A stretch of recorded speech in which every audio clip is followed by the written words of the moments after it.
Power there, Illingworth left arm spin. West Indies, Patrick Patterson failed a fitness test. Ian Allen is playing once again. Now the toss, Gooch and Richards out in the centre of the ground. Gooch flipped up the coin, Richards called incorrectly, and Graham Gooch decided England would bat on what looked to be an absolutely super strip. The umpires for the game, John Hampshire and Mervyn Kitchen. England to bat, and we join Graham Gooch now as he faces the first over from Curtly Ambrose. No runs on the board.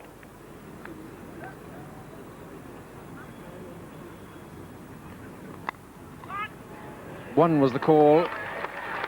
Oh, that's well stopped by Gus Logie.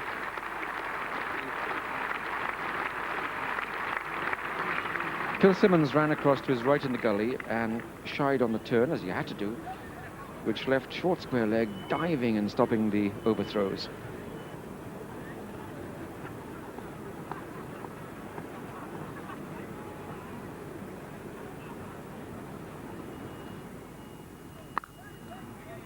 And Mike Atherton's off the mark.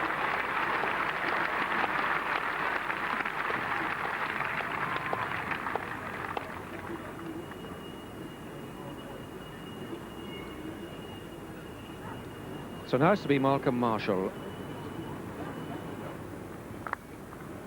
A lot of time there for Graham Gooch. Well, on a quick wicket, Gooch could never have played this shot. It came forward and then just paddled it round off his chest, and really on a quick wicket it would have been all sorts of problems there. You see, he comes forward and then still has time just to paddle it round and down. Ambrose to Atherton. That's useful. Very helpful. Right to the gap.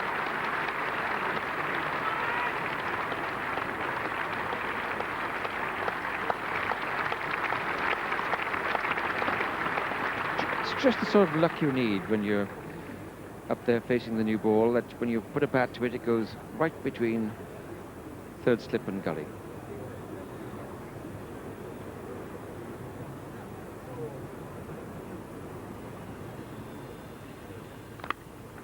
Nicely clipped away. One of Atherton's best shots.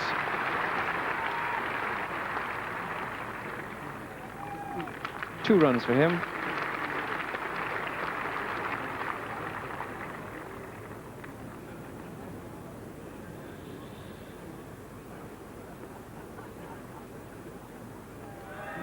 Oh, that is a useful delivery. Now, that was probably the best ball of the morning. Yes, Malcolm Marshall just drawing Michael Atherton a little wide of off stump, but he was playing at the ball. He tried to leave it, but he had played at it by the time he took the bat away.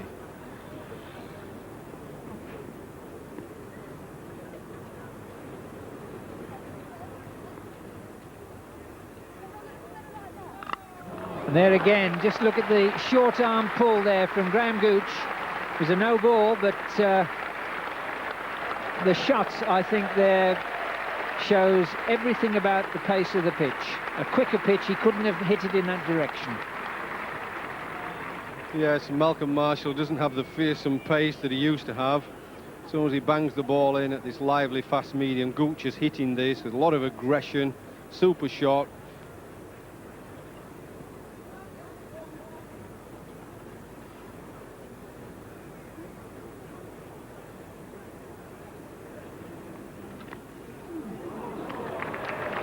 That was certainly off pad. We'll see if there was a little bit of bat on it. Malcolm Marshall, the fielder, and three leg byes.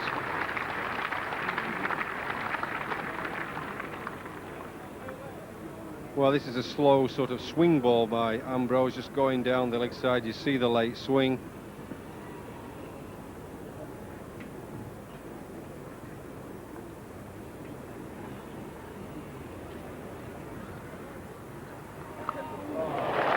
No ball called, but Gooch moved into it very quickly, and that's a natty piece of, I was going to say footwork by Malcolm Marshall. I've the feeling it was more shin than foot, but he certainly saved a couple of runs because Gooch really climbed into that one.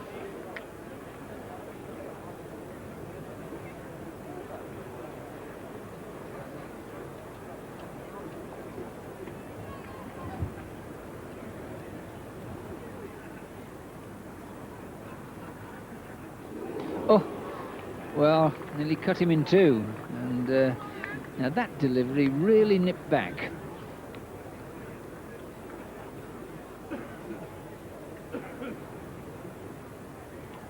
Ian Allen is the new bowler.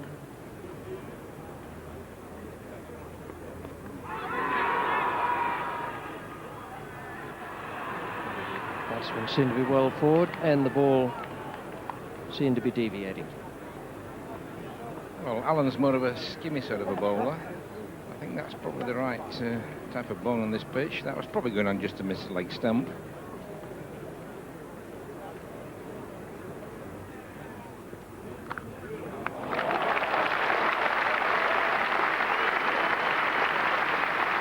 Shot of the morning for Michael Atherton.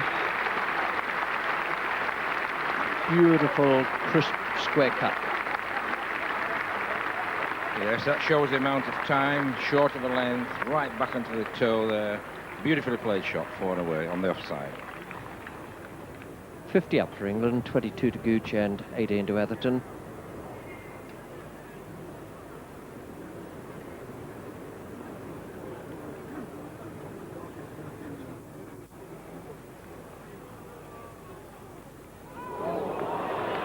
Once again, Courtney Walsh has got the inside edge.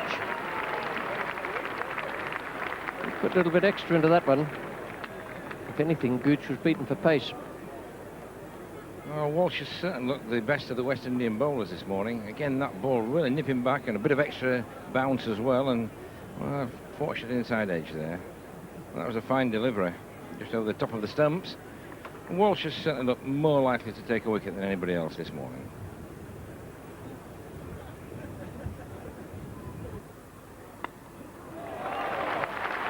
Nicely timed. The outfield is quick.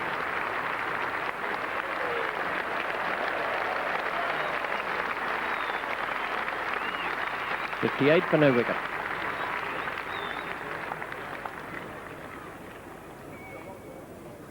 Well, that's what often happens. You bowl a beauty, goes over the stumps, and then you finish up with a leg stump, half volley, and Gooch just turning that away. Roll of the wrists.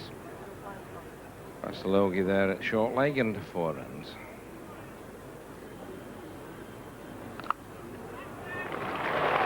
Beautiful timing. Nowhere near a full-blooded shot, but Gooch just waited for it. Timed it beautifully.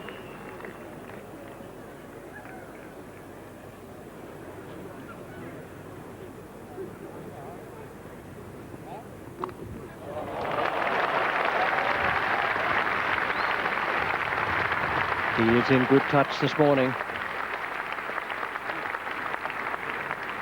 Well, I would say that Gooch has just about got his timing absolutely perfect now.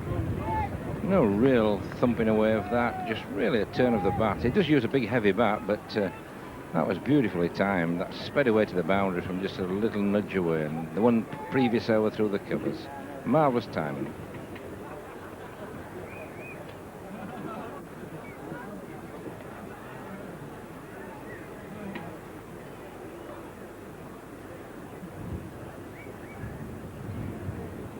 Well, that's a long consultation between captain and bowler.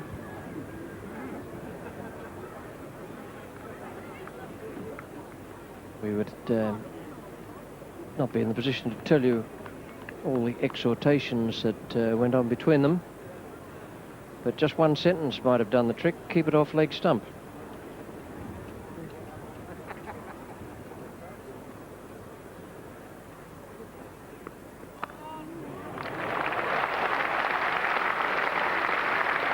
Which is precisely what he did. Yeah, probably now time to keep it from wide of the off stump as well.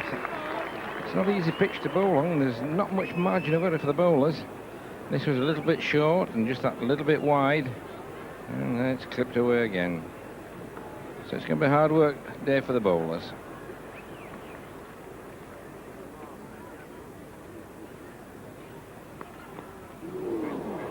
Now that one certainly kept low, and it might have just come back a little bit, and it cramped Atherton for room.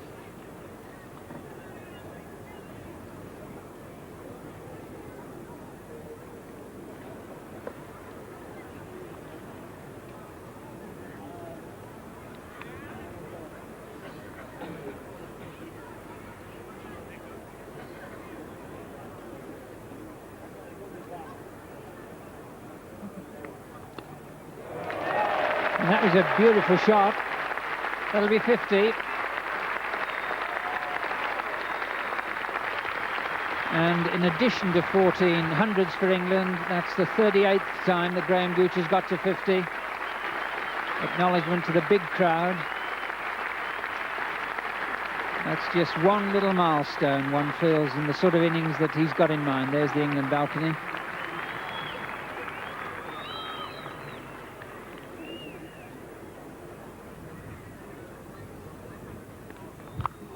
Just look at that.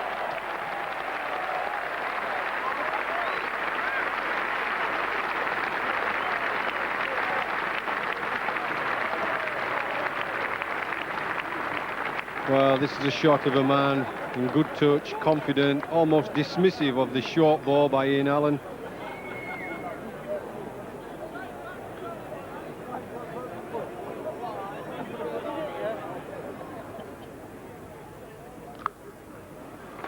It's a lovely punch shot, and that's one of Michael Atherton's strengths. Onto that quickly.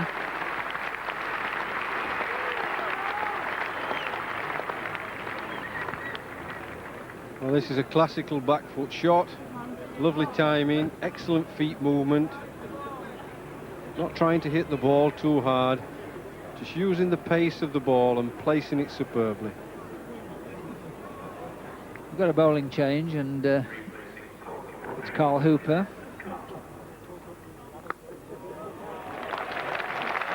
It's a lovely shot.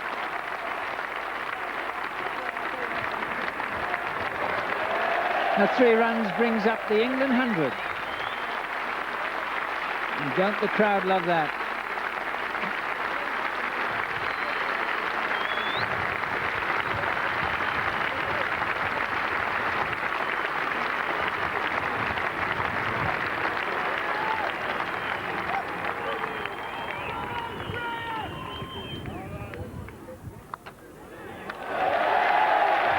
And that's 2,000 runs for Graham Gooch against the West Indies.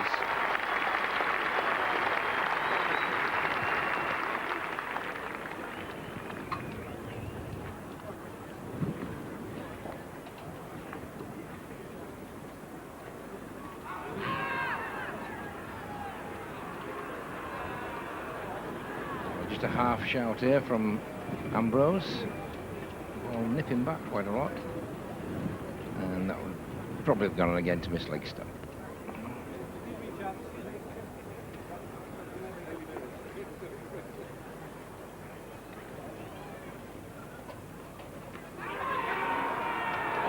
Given it LBW, and Atherton had a long, hard look at it.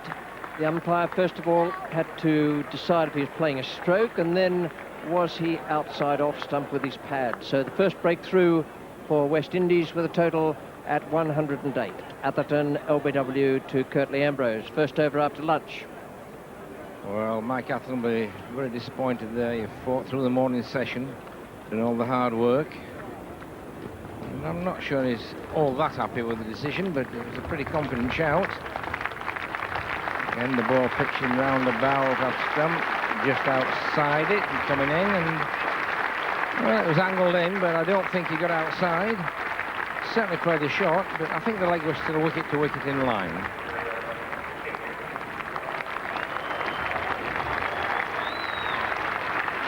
Graham Hick is the new batsman.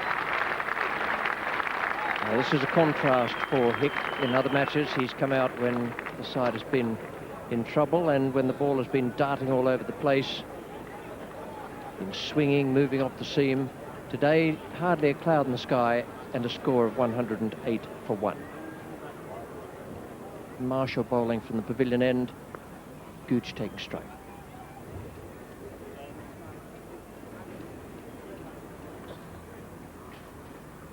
That's swinging away from the right-hander, but it's well bowled by Malcolm Marshall. Well, it just looks like there might be a little bit more movement since the West Indies have come out after lunch. It's quite a reasonable shout, but Gooch getting reasonably forward there.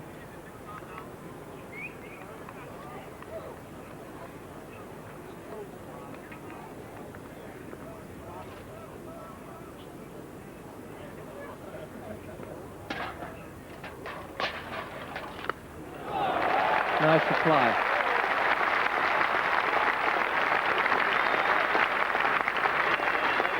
That's a lovely stroke from Graham Gooch, who's had his timing just right today.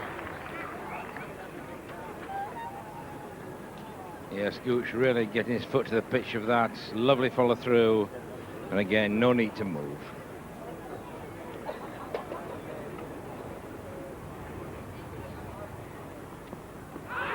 Close, yes.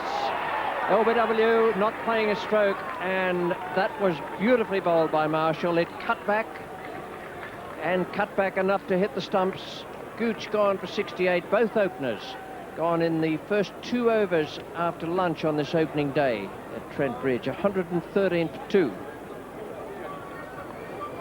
Marshall didn't get right into the stumps there, and that was angled in, and well, Gooch has barely got outside off stump there just, but he's not playing a shot, so that doesn't really matter. The ball angled in, and really I think the umpire had no option but to give that one out. Beautiful piece of deception by Malcolm Marshall. New batsman is Alan Lamb, coming out to join Graham Hick. Graham Hick is not yet off the mark. So Atherton gone for 32 and Gooch for 68. 113 for 2 now, 13 extras and a wicket to Marshall, 1 to Ambrose.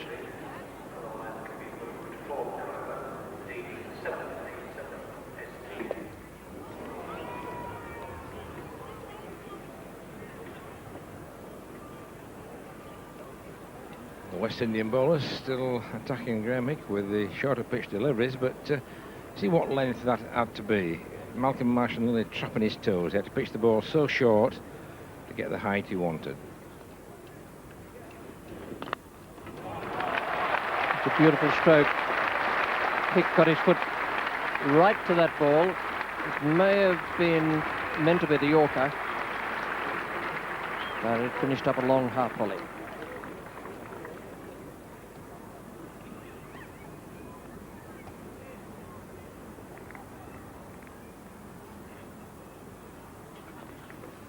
Oh,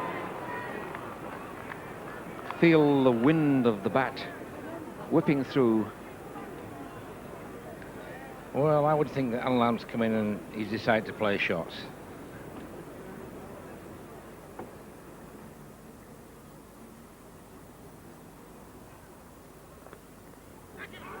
Oh, very close to the outside edge of the bat.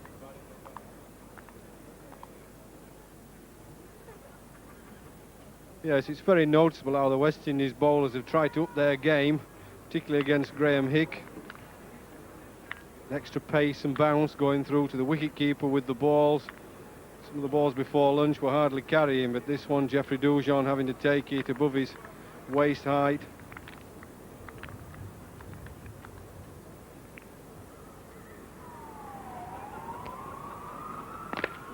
That's what Lamb likes. Oh, brilliant stop. What a fine effort that was by Ian Allen.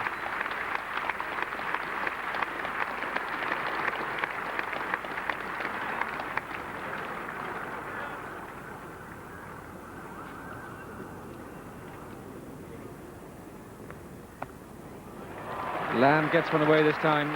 They're almost feeding that in the hope that he'll top edge it, but really he likes the width, he likes that length.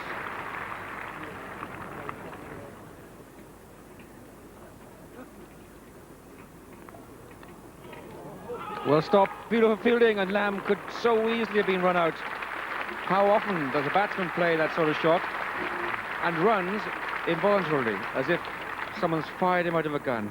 Well, this is super fielding. Alan Lamb thinks that's 4 runs, steered through the slips, he's off for a quick run, and he's nearly run out. Well, that is out. Alan Lamb goes, he doesn't like it, but Curtly Ambrose does. He is absolutely delighted. On unlucky 13. Alan Lamb goes just trapped on that back foot.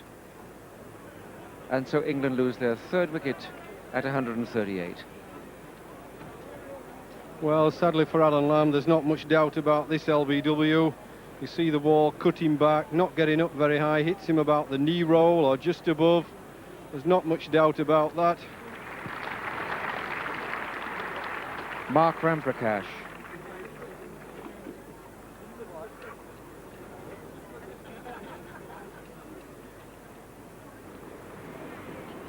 Who would have thought it after Headingley? And Lords was better, but Headingley, they were wearing thermals, 3 sweaters and a coat. The most perfect day here at Trent Bridge today.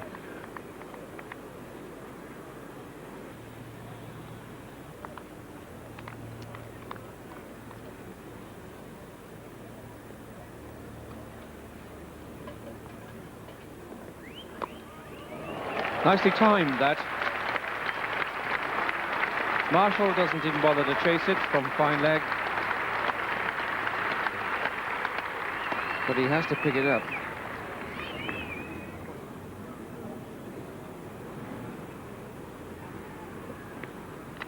Oh, now that's a nasty one. That's hit him.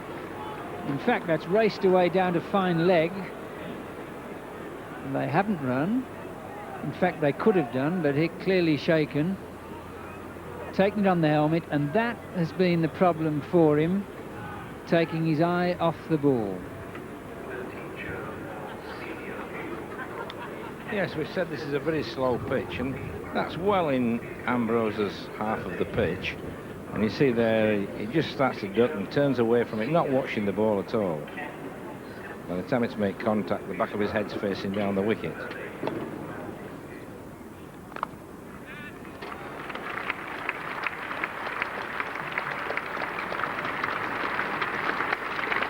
Well, that's the 150 for England.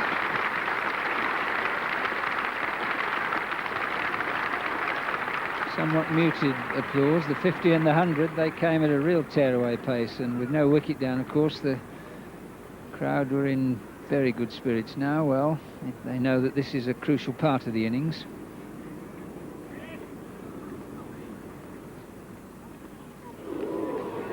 Now that is a loose stroke, and Graham Hick, his reaction will tell you what he thinks of it. Yeah, the quicker bowlers do draw Hick into these shots off shorter deliveries. That was a bad shot. Now this is Ian Allen.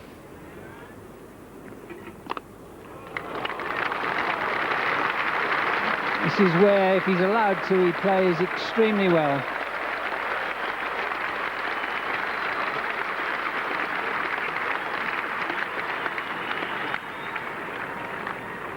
I said Graham Hick might struggle a little with the short, quick stuff, but when it's pitched up, he can certainly hit and drive very well. That's a cracking stroke. Not a very good ball from Courtney Walsh. But the thing is to take advantage of the loose one, and that is precisely what Hick did. Yes, Courtney Walsh giving him plenty of room here, and he loves it out there. He cracks it away beautifully. Curtly Ambrose. And he's hit him again. And Graham Hick's habit of just turning his head away from the ball. It's gone for 4 leg byes this time. Well, this was a poor shot. It was banged in short. Well short. As soon as he starts to play it, then he just absolutely turns away, looks at nothing, and he really does have a problem with the short delivery. There is no doubt at all about that.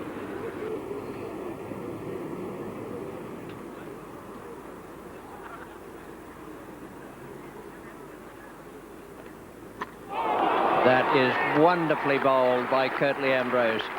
The classic Yorker. The 4th wicket for the West Indies. 3 of those for Ambrose. You'll see no better example of the Yorker than this. Yes, I would think that Mark Ramprakash might have struggled to pick that one up. We've said the sight screen's not all that high at that Ratcliffe Lane end, and Ambrose at 6'9", if he bowls a Yorker, probably just goes above the top of the side screen. But it was perfectly bowled. Right into the block over there. New batsman is Robin Smith, coming in at 186 for 4. to join Graham Hick, who is on 4th.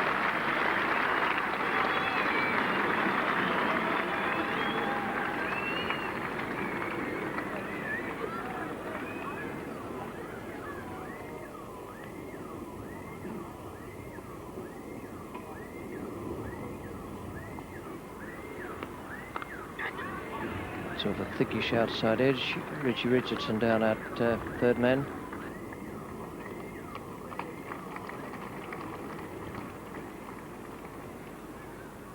Missed out up at Headingley, and then in the one innings at Lord's. He struggled through today. It says a lot for his temperament and courage that he's made 43.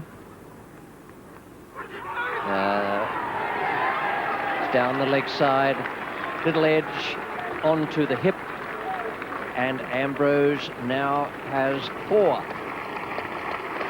Well, he'll be very pleased with that, Graham Hick, because he's had to struggle and work hard for his runs, but it's a good short ball because it's very straight at him, at his body.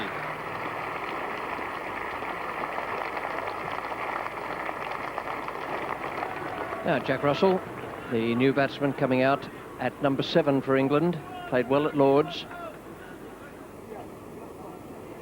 Smith is facing Courtney Walsh.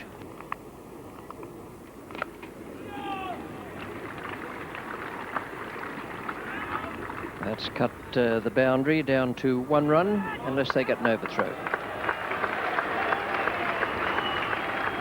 But Geoffrey Dujon has the advantage there because he's very close to Viv Richards and he can explain what a bad throw it was. Whereas poor old Phil Simmons out on the boundary, he can't get anyone's ear.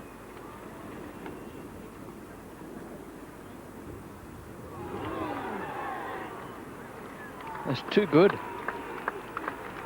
Extraordinary delivery, because Robin Smith had to play at it, and it turned out to be a leg cutter, and then it kept swinging and was taken in front of first slip. Burning sun at Trent Bridge, lots of hats, and no sunshades yet.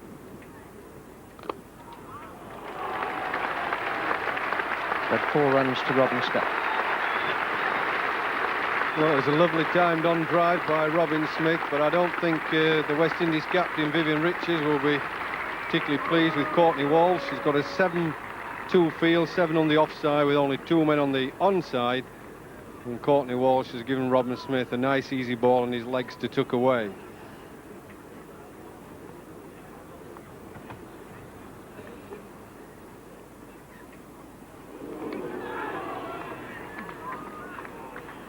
Now that's the line that will please Vivian Richards with that offside field. 3 men at slip, plenty of protection on the offside for the shots as well, and a lovely ball in the right area.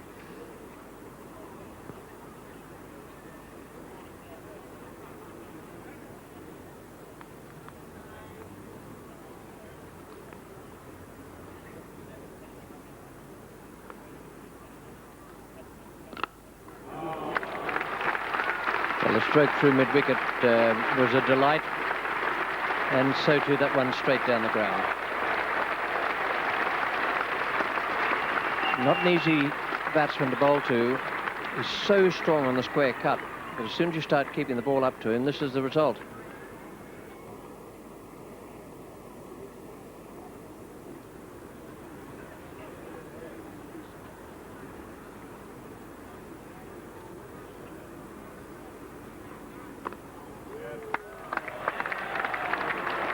Well played.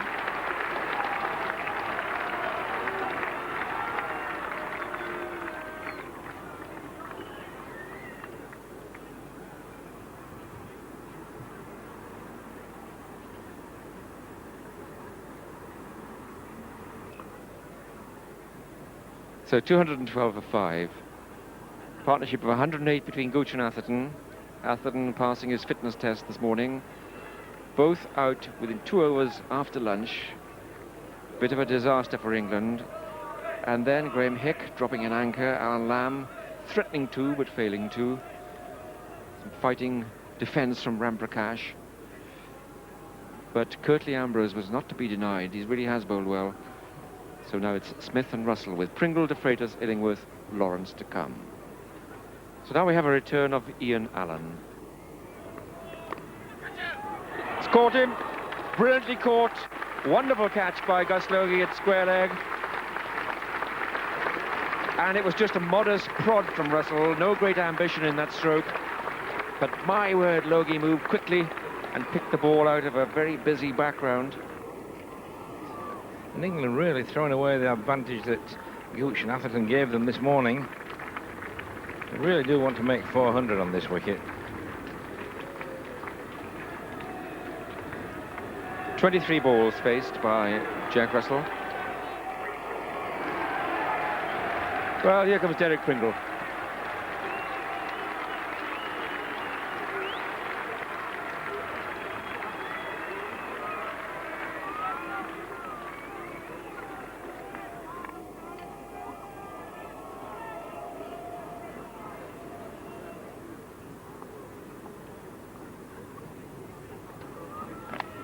Terrific shot.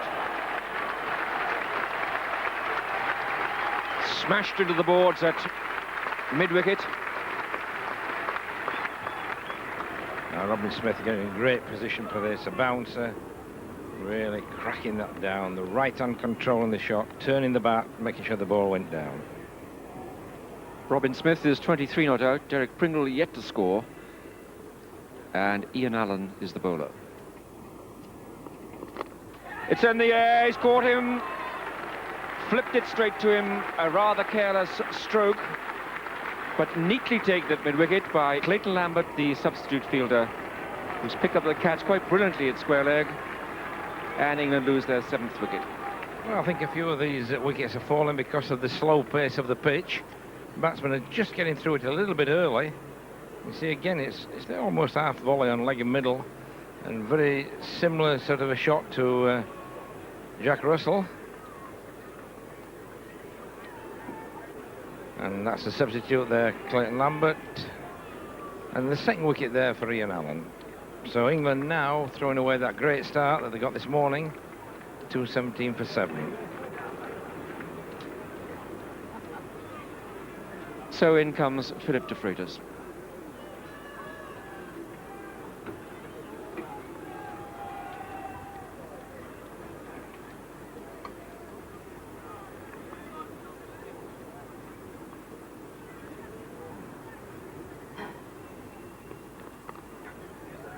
De Freitas off the mark, steering the ball down to the gully area.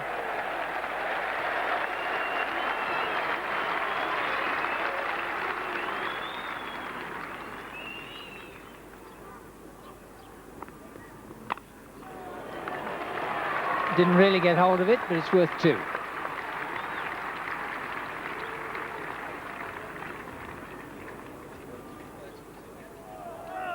Well, this is just a mistimed pull by Philip de Freitas. Kept it on the ground.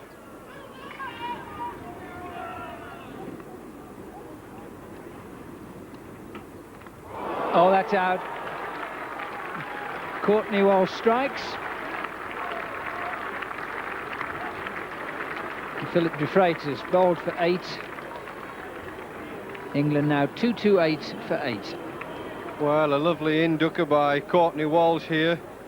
Philip de Freitas just driving slightly on the up, stood up with a stiff left leg, and you'll see the ball go through the gate.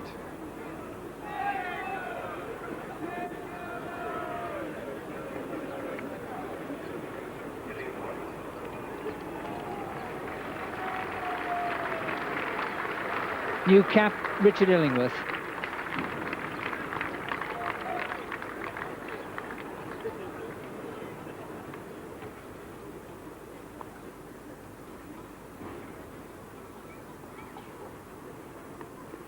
Oh, that's a beautiful delivery from Allen. Smith acknowledges it.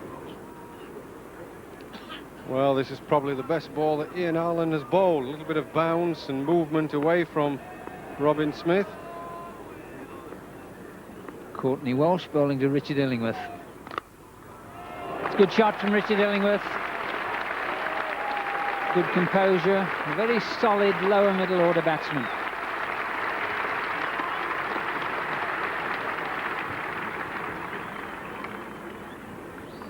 Well, this is a quality off drive from Richard Illingworth. Absolutely gorgeous shot.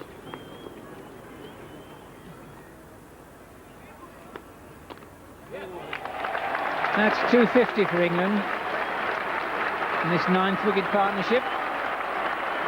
It's added 24 runs, 25. He's salvaging something out of what has been a disappointing day.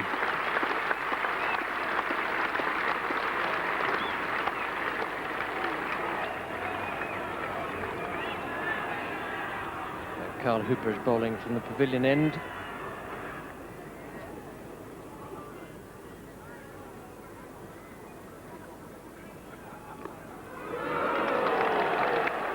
Valuable runs for Richard Illingworth. Straight past the man at slip. Hoop was not particularly impressed. More so because it was a very good quicker ball from Carl Hooper. And there were 2 more runs added to take it up to 269 for 8 at the close of play. 42 Robin Smith, another good innings from him. He's right back in form. And Richard Illingworth, as he showed in the Texaco matches, is a very useful late order batsman. He's 13 not out, and that is a partnership of 41 between Smith and Illingworth. Nice respectable total at the end of the day. 50 runs per 100 balls for England, a very good rate. The bowling of Curtly Ambrose. We join play now with the 3rd ball of the 3rd over. 1 run has been added. It's 270 for 8, and the bowler is Ambrose. The batsman is Illingworth.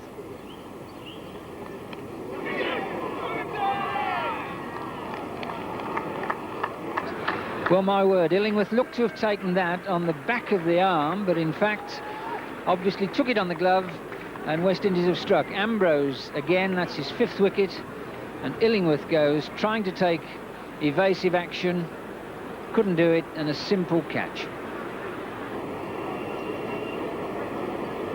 And this is what we saw, Illingworth turning his back. It looked as though it had hit him on the back of the forearm, but instead on the glove. Another good piece of hostile fast bowling. David Lawrence, he's keen to get there, he's running to get there. Oh, that's close, my word. How far forward did he get to get the benefit of the doubt? I don't think it was going over the top of the stumps, but probably just missing leg stump.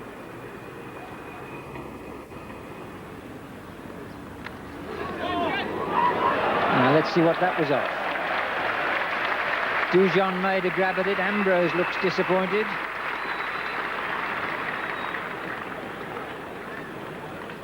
It was certainly a good delivery.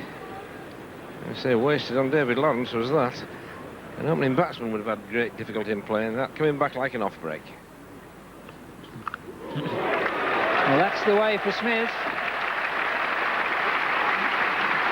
And England have made no progress this morning virtually, but if Smith can put together another 20 or 30 runs. Well, they say if you're going to flash hard, and that's the way to do it. With a cross bat, if you get a top edge, then 9 times out of 10 it will go over the top. It's Marshall now to Lawrence. That's a good shot. Oh, my word. Well, we've got David Lawrence running 2 on his own there. Robin Smith didn't leave. Lawrence will be highly upset he didn't get a run for it. And in fact, he could claim 2. Just watch this. Now, Smith's not interested. It is the last ball of the over. Go back, he says. The fielder's got the ball there. Lawrence well over halfway. He's covered about 37 yards and got nothing for it.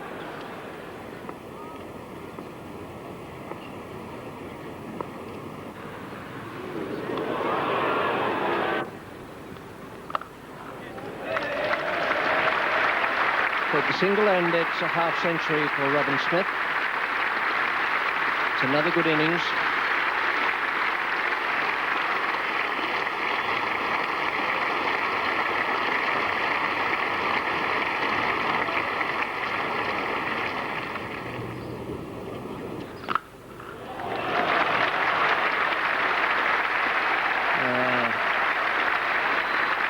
All I can tell you is I wish I could have played that stroke like that. That is one of the most superb things you'll see in cricket. The back foot drive through extra cover. And so perfectly poised.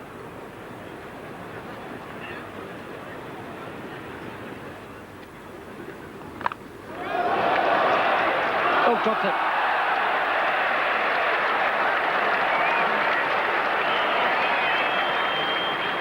Well, David Lawrence decided to have a go at the bouncer. Got a bit of a tangle, and well, they're off the splice to the bottom of the bat, and Walsh going around there. Well, really a very comfortable catch. Can't say that man will be too pleased with that. But I'm sure he's not.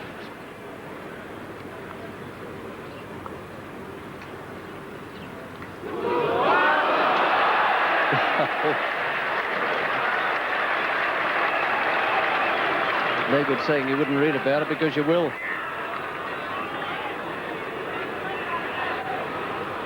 I think it went quite quickly, this, because Smith nudged at it. He didn't just try and cut it, and it went quite quickly.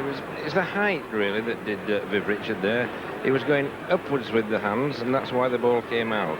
The really good slip fielders tend to stay down there and get the fingers pointing skywards.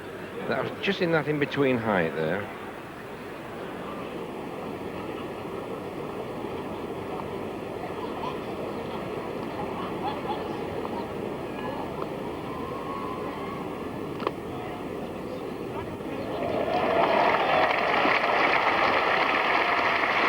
And that brings up the 300 for England.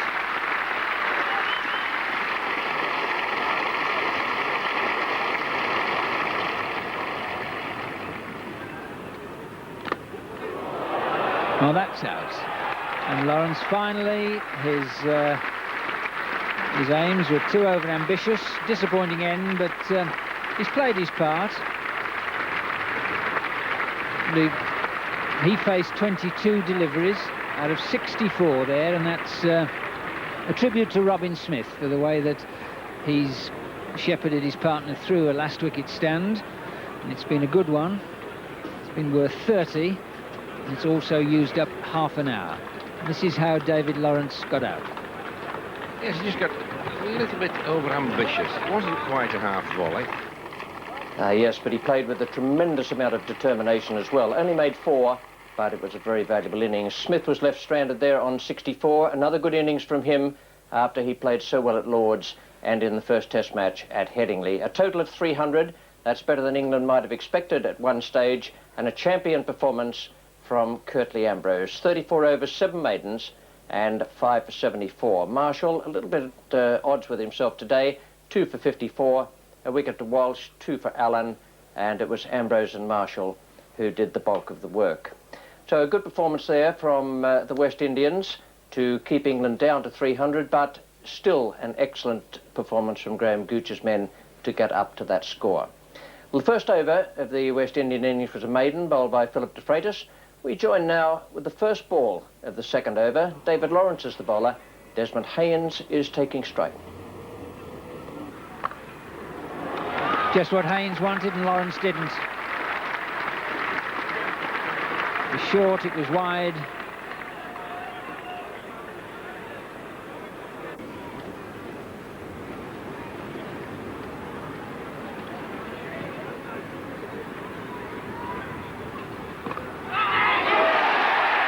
Is out. Success for David Lawrence. And a big prize for him, Desmond Haynes. Haynes has scored 18, 32 for 1, and just before the lunch break, West Indies lose their first wicket.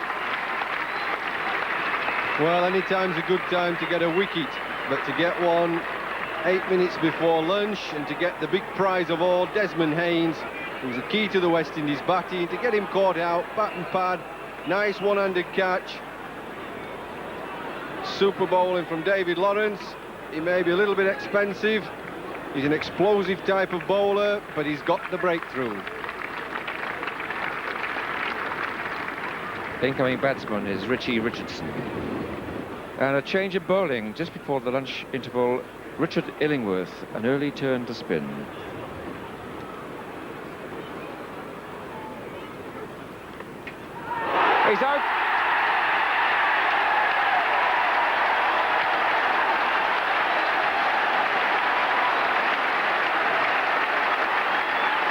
his first ball in Test cricket. Richard Illingworth. Phil Simmons will be the name on his sideboard for the rest of his life. Phil Simmons not doing anything wrong, just playing defensive, but the ball has enough pace to just carry on bouncing slowly back to the stumps. Richard Illingworth, and it's amazing coincidence that another Worcestershire left-arm spinner, Dick Howarth, took a wicket with his first ball in Test cricket also against South Africa in 1947. It's a nice ball on a length. Phil Simmons plays immaculately forward defensive, but with his hands so soft, kills it, that the ball just has time and chance to spin back onto the wicket. It's a little bit unlucky that. That's an awful way to get out. Carl Hooper is the new batsman.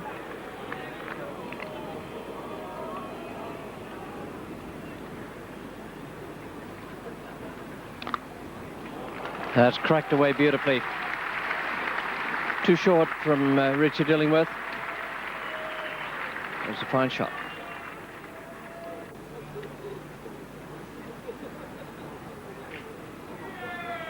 And Jack Russell has him.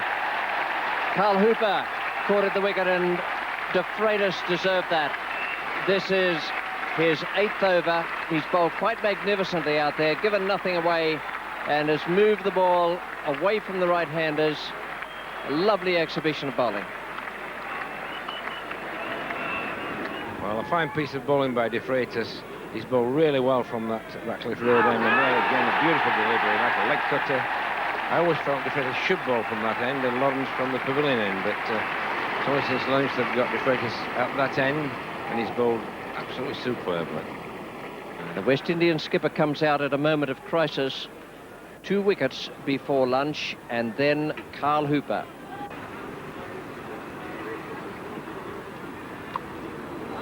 Got it away again.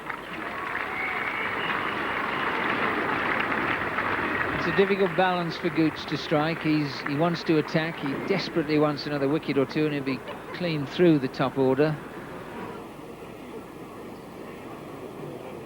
I think Philip De Freitas has done a super job bowling at West Indies since lunch. But I think Graham Gooch, it's a pretty warm to hot day. He'll probably be thinking of giving him a rest and probably giving Derek Pringle a bowl. And that is a good shot. Almost an uppercut. He knew what he was doing. Yes, and I think that ball said to me, just a fraction of tiredness here. In fact, we've got a bowling change. It is Derek Pringle. This will be Pringle's first bowl in the innings.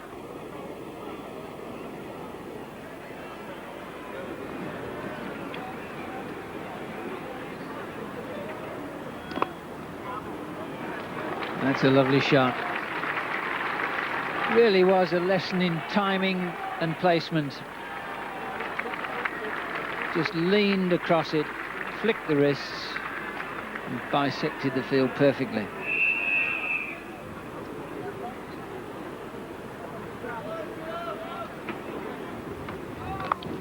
No ball call.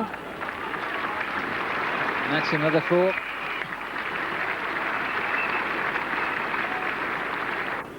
Continue now to Richard Richardson.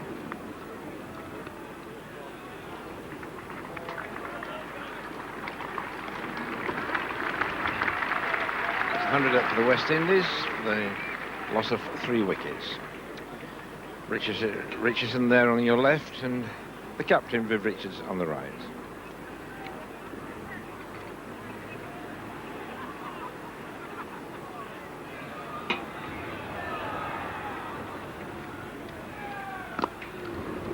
That's another beautiful shot. You could hear the ring of the meat of the bat in that ball from Richards. Just a defensive shot, but it brought him 3 runs. But yet again, I make the point, Raymond, so many runs that come off Lawrence as penalties for pitching the ball up, which is exactly what you want him to do, because mid-on and mid-off are so wide.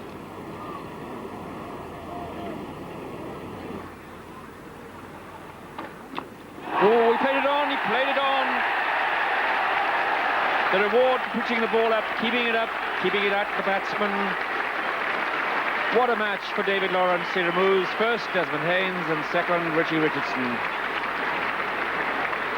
And Richardson was concentrating so hard and playing so very well. But he's been bowled by Lawrence for 43. Yes, Lawrence does concede runs, but he also takes wickets, and that's what's important at Test match cricket. This was a good Yorker. It was right up there, coming down on it and just onto that off stump. But that's a good delivery. Not frightened to pitch the ball up, although he's been driven twice through mid-on and mid-off. Still keeping that ball up there. Logie, the batsman, coming in. Close.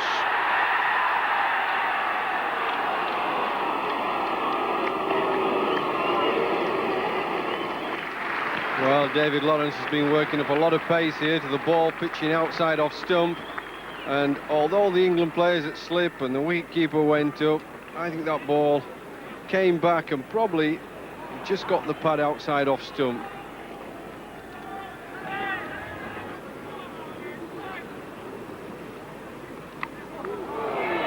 Well, Pringle was in that spot, but even at 6 foot four, it wouldn't have mattered very much because it went right over the top. David Lawrence having bowled up a short run. Well, he's only a small man, but my goodness, he does pack a punch. So Viv Richards now in very determined mood. He's on 28.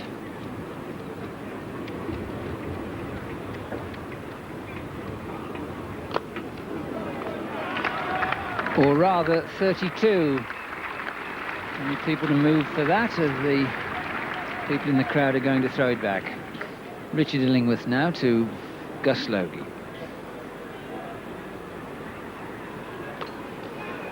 Oh, that's bad bowling. Now, this is a very untypical effort from Richard Illingworth.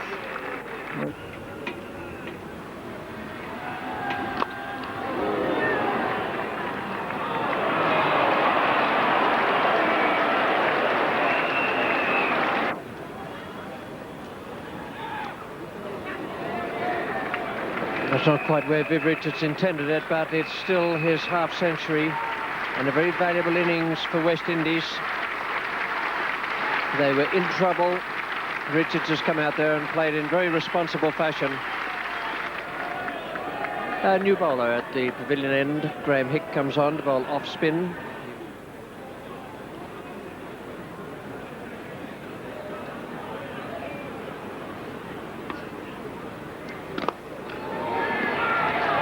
Beautiful six. A wonderful stroke by Vivian Richards against the off-spinner. Came down and quite deliberately hit it in the air over long off.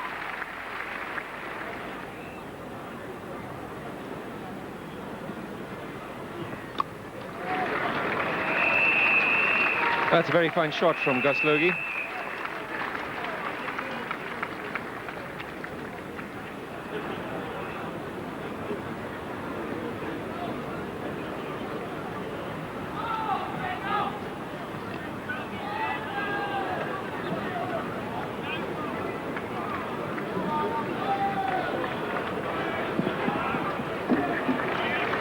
The chase is in vain, and the outside edge of Viv Richards' bat brings him another 4.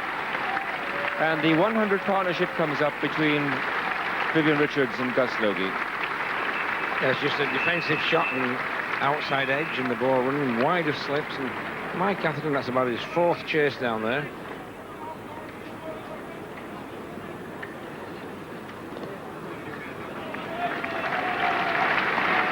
And that's 50 to Gus Logie. Timely for his side, and talented too. Played a lot of shots very fluently at the start. Had a zooming start, but still has played with great responsibility. So we have the return of David Lawrence from the Ratcliffe Road Air.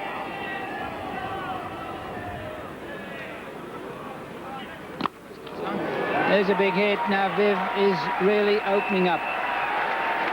It's a 6. It isn't too often Lawrence gets hit there for 6.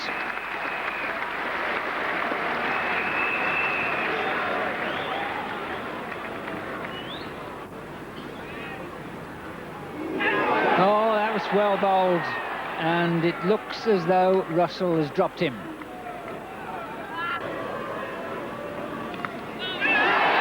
Bowled him. Bowled him.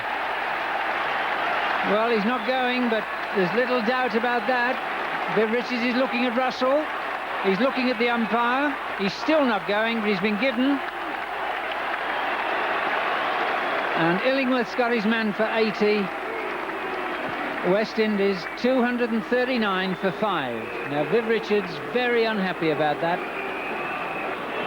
Yes, I think he's unhappy about the dismissal because he wasn't sure where the ball went and how it came to knock down the stumps, or did the wicketkeeper's boot catch the stumps. If you watch the ball, it comes down the wicket to Richard Illingworth. It hits him on the boot, and it goes from there onto the stumps, hit the leg stump. As Viv is scrambling back, the wicketkeeper never touched the stumps at all.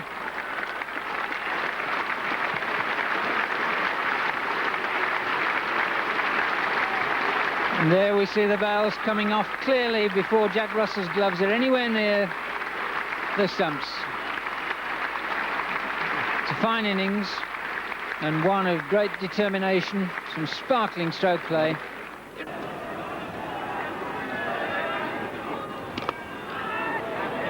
And that'll give Gus Logie the chance to pierce the field.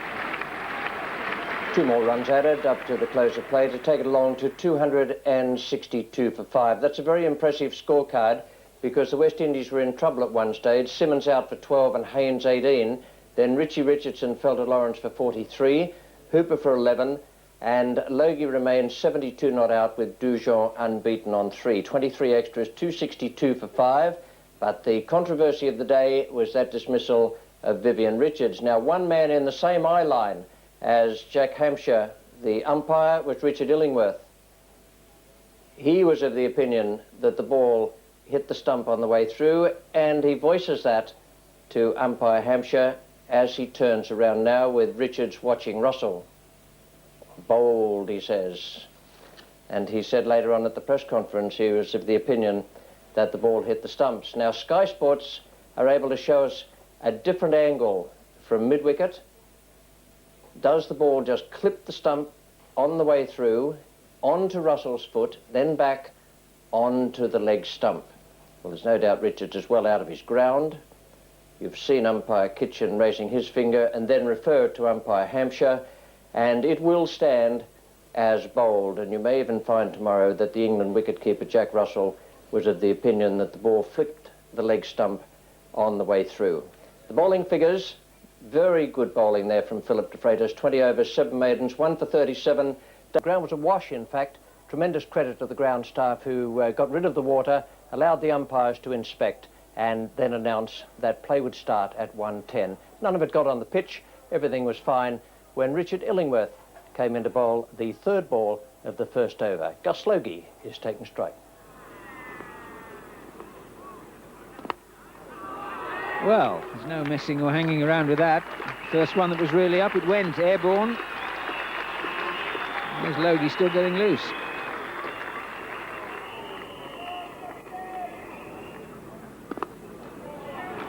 Well, this is a terrific start.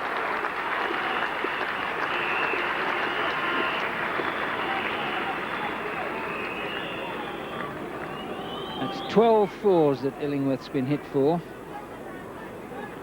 Yes, this is a nice easy ball. It's lots of width. Dujon caressing it. Gorgeous shot. Philip de Freitas now instead of Richard Illingworth. That was enough for Graham Gooch. He simply couldn't have afforded 2 or 3 more overs with Logie and Dujon piling the runs on. Those are good figures, 4 spells.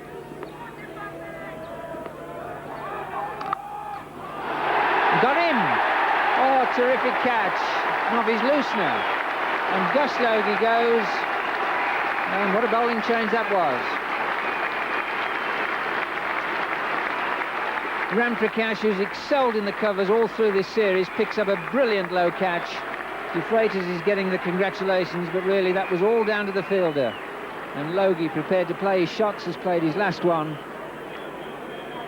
Well, Gus Logie got a nice short ball here, juicy one to hit for 4, and he picked out Mark Ramprakash low down. As we saw it headingly, he's a magnificent fielder, caught it well, it's very low, hit quite firmly.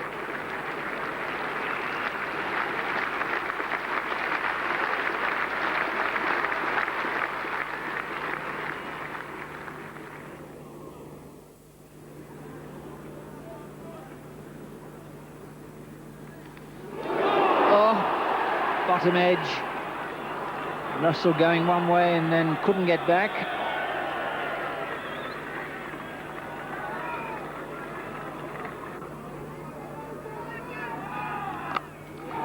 Well, that is a dismissive shot.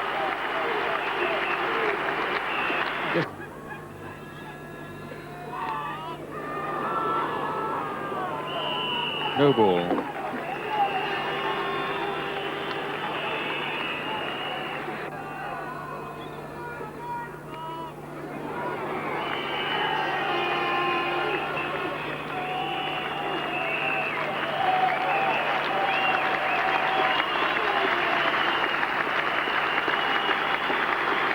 Another no ball from David Lawrence, but that takes the West Indies score to 301 for 6. 1-run lead now on England. So Lawrence now with the second new ball. It's off the edge, but it flies away down to the third man boundary. Mervyn Kitchens, the umpire, he signals 4. And another one. Beautifully played.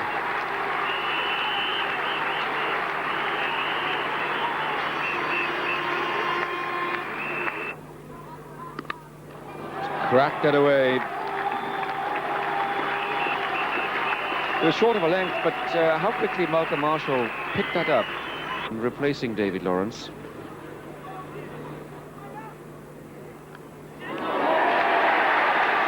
And Pringle deserved that. Vital that that partnership should be broken from England's point of view. Geoffrey Dujon, the man to go for 19. Pringle strikes, and that was the wicket England had to take. 324 for 7. Ambrose is at the crease now. Walsh and Allen still to come. So that's probably going down leg side. Well, a good shout there by Philip de Freitas. Nip back ball. Hasn't moved very many with this new ball, but this one coming back into the right-handed batsman. But may look in front of the stumps, but I think that was a good decision going down leg side. He does bowl a bit wide of the crease, does Philip de Freitas. That's safely away on the onside.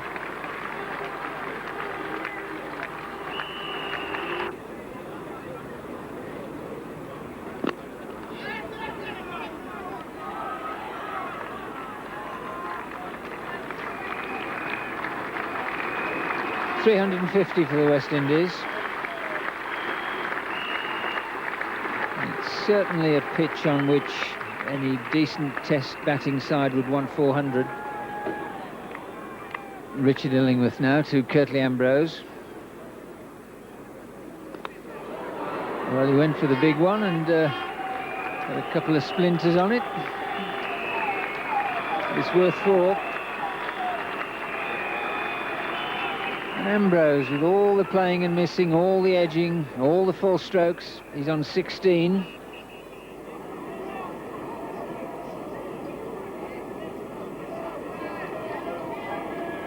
And he's bowled him. He's drawn Ambrose into the stroke. That is very good bowling by Richard Illingworth. Disappointment for Ambrose. Triumph for Illingworth, and it's 358 for 8. This partnership between Marshall and Ambrose was assuming very dangerous proportions so far as England were concerned. Ambrose had come in at the fall of Dujon's wicket. He stayed there, and this was the way he was out. 58 for 8, 33 extras in that total. And everyone really has got to start for the West Indies, as was the case with much of the England innings. You'll see no ordinary defence from Courtney Walsh. He's flamboyant.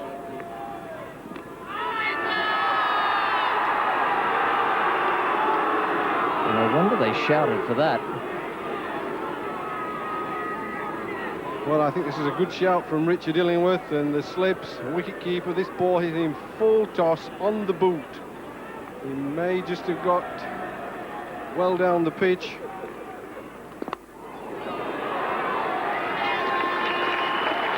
Flamboyant and unorthodox. And with that,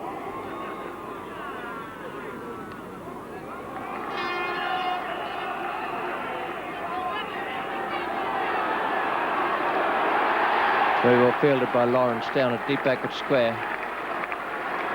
Lawrence now to Marshall. And that'll be 50. What a valuable innings it is.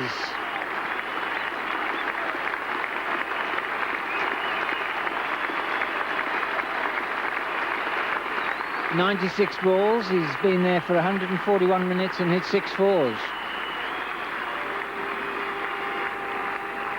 Yes, that's a valuable innings. He's really put West Indies in command, and if they can just pick up another 30 or 40 runs, that will be a tremendously strong position for the West Indies.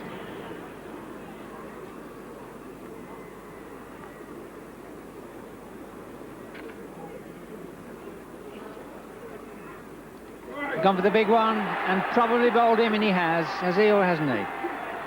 No.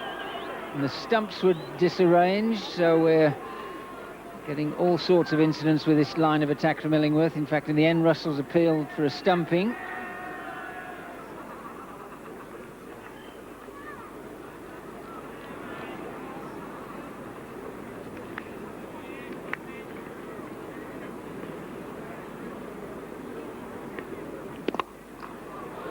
Oh, well fielded. Richard Illingworth, who has bowled 33 overs in this innings, saved a certain 4 runs there. Yes, fortunately it just went to Richard's best hand, his left hand, but it was still an excellent dive.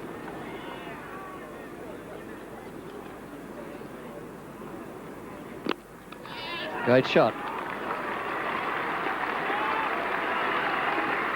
That's typical of the strokes Marshall has played here today. He's waited for the loose delivery. The rest of the time he's played in very sensible fashion.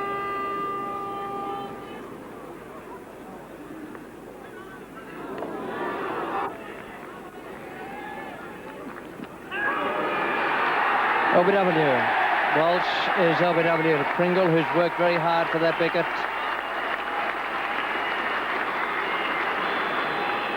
OBW to Pringle for 12. Good partnership between Walsh and Marshall. Very valuable for West Indies.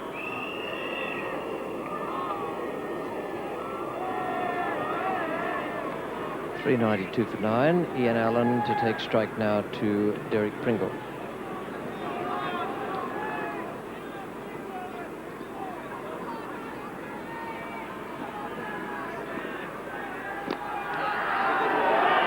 Well, that's quite a good start for a number 11. Not such a good ball from Derek Pringle, a half volley on leg stump.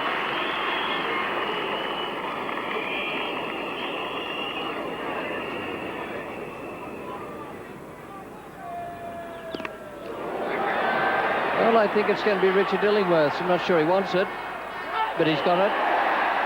With all the aplomb of a seasoned first-timer in Test cricket.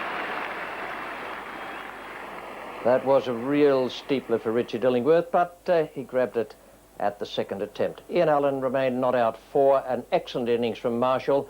Ambrose, as pointed out earlier, is quite often a nuisance in that situation, and some priceless partnerships there from the West Indies as they moved along to a lead of 97. 397 all out, 36 extras, and the bowling for England, De Freitas once again in excellent form. 3 for 67 from 31 overs and 9 maidens, and I thought Lawrence bowled well, even though he was expensive. 2 for 116, Illingworth 3 for 110 on debut, and Pringle 2 for 71. The situation of the match, then England 300 and West Indies a lead of 97, and I can tell you that is when they are at their most dangerous, when the opposition has to go in facing a deficit and has to bat late in the day. And the one thing England wanted above all else was a good start. Here is the second ball of the second over. Malcolm Marshall is bowling it. Taking strike is Michael Atherton.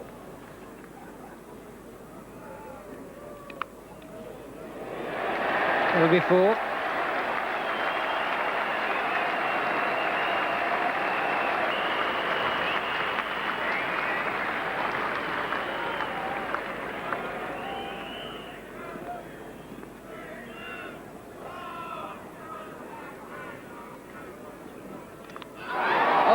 Got him, leave alone, back on, and Atherton gives West Indies exactly the start they wanted. Well, their tails were already up with that lead, but to strike an early blow like that, and this is turning out to be Malcolm Marshall's day.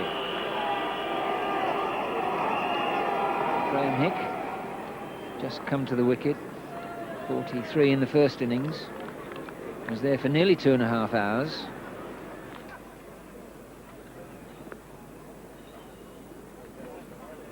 Oh, dear me, that was nearly the end of Gooch. Oh, they're claiming it and giving it him. Inside edge, wonderful bit of bowling, and a great catch from Dujon. And that's the end of Hick. And England now 8 for 2. Ball pitching, goodish length, nipping back, really going a long way, and that's a good catch by the keeper. Well, certainly Ambrose has caused Hick a lot of problems, and that's yet another nought.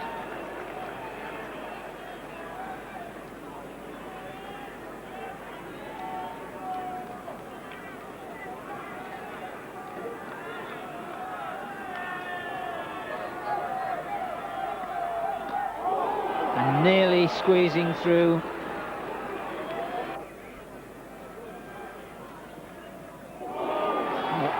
Terrific delivery. Good shot. Good footwork and good control there from Gooch.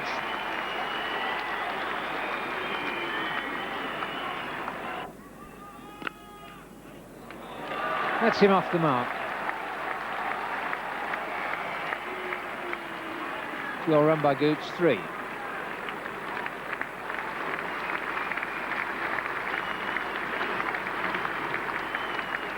There's with Richards. Happier than this time yesterday when, having got to 80, he was out in those circumstances of considerable controversy, and today it could have gone wrong for him, but Malcolm Marshall was the winner for him. Oh, that is very close. Umpire Kitchen deciding no. Well, all these West Indians were up there. Even Kirtley Ambrose, I noticed, at fine leg. It's a pretty good ball, just angling in a little bit.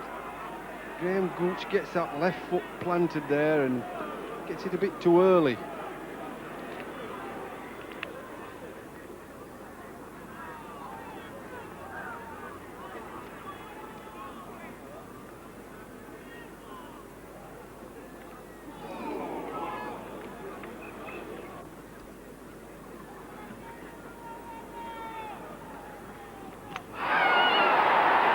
No doubt about that. Ambrose has sneaked through. Well, he's blasted through rather than sneaked through with a very, very good inducker. And that looked as though it might have started in the air and then certainly cut back. Couldn't tell from this spot if there might have been a faint inside edge as well. But now we'll be able to. Well, what a wicket to get, Kirtley Ambrose, and he's done Graham Gooch for length, I think, here. Graham Gooch staying back, both feet stuck together in the crease when I think he would like to have been forward if he could have played that ball again. But unfortunately, in cricket you can't. Very disappointed Graham Gooch. He knows the skids are really under England now. 25-3 now. Gooch 13, Atherton 4. Hick no score.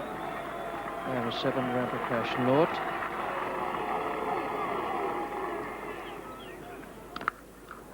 That's a Lamb shot. Doesn't matter the match situation, his own personal situation. This is Alan Lamb's way of dealing with it. Yes, you've got to play normal cricket. There's too long to play for anything else. This was a good shot. Yeah, the wind's changed around quite a bit now. We had an easterly bowl blowing across the first day, but it's gone more in, well, it's south and to southwest a bit now.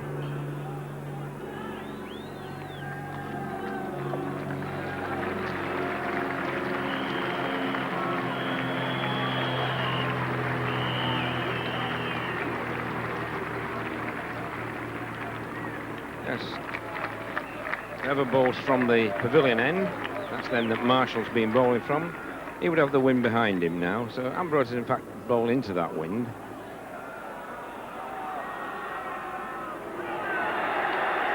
Before.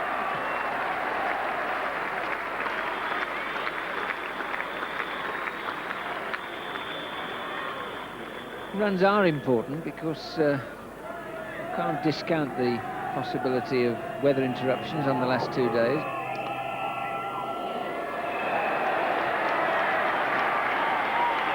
There we are, set attacking fields, and there are always gaps.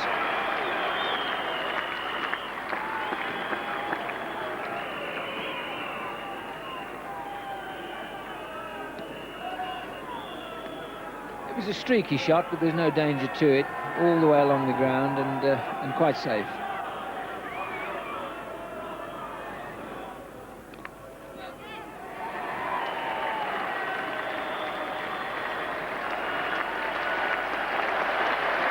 .50 up. And that brings a big cheer from the quite big crowd still remaining here. A few minutes before 7 o'clock on the third evening of this Cornhill Test. 97 was the deficit on the first innings. There were 4 more added to take the England total at the close of play along to 54-3. Gooch out for 13, Atherton 4. Hick no score. Unbeaten, Lamb on 25, Ramprakash on 7, 5 extras, 3 for 54. The bowling figures, once again dominated by Ambrose and Marshall. Ambrose 9 overs, 5 maidens, 2 for 13, Marshall 1 for 22, and Allen and Walsh bowled 5 and 54 for 3. West Indies 397, West Indies 43 runs ahead, and the weather forecast not all that good from the West Indies point of view, because they said there might be thunderstorms and showers during the day. The West Indies don't want to lose any time at all. We join play now after a prompt start with umpires Kitchen and Hampshire. In the very first over, 2 runs have been added. The man who might make the most of these conditions, Malcolm Marshall, is bowling to Alan Lamb.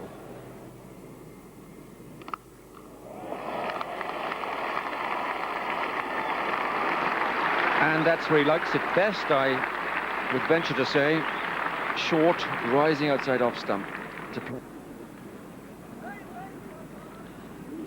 And that was the in-swinger.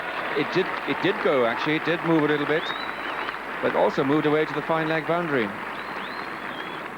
So England begin this rearguard action with a very profitable over indeed.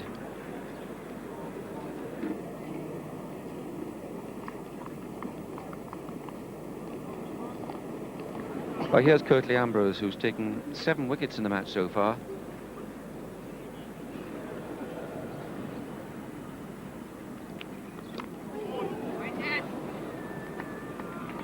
Good fortune visiting Mark Ramprakash. Thick inside edge, comes past the front of the stumps, and he's off the mark for the morning.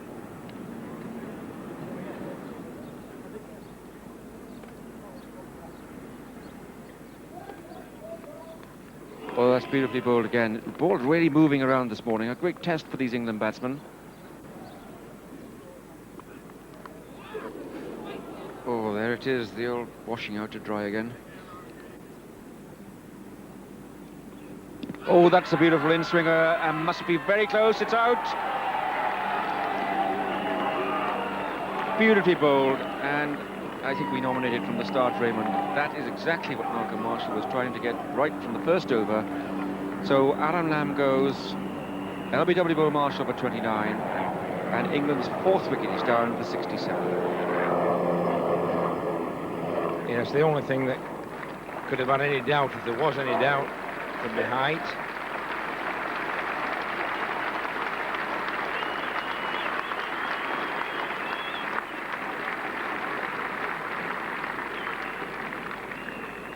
I don't really think there's any real problem in height there. No, I don't think Alan Lamb could grumble at that. It was a miscalc, clever bowling, but a miscalculation by the batsman.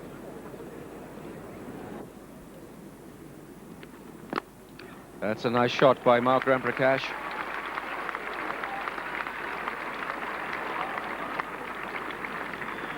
A couple of runs in that, as Ian Allen tries some fancy footwork.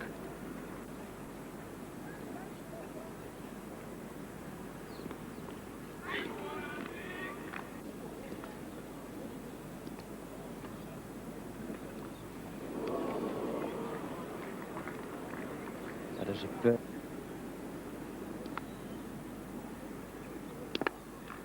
And that's beautifully bowled again by Marshall.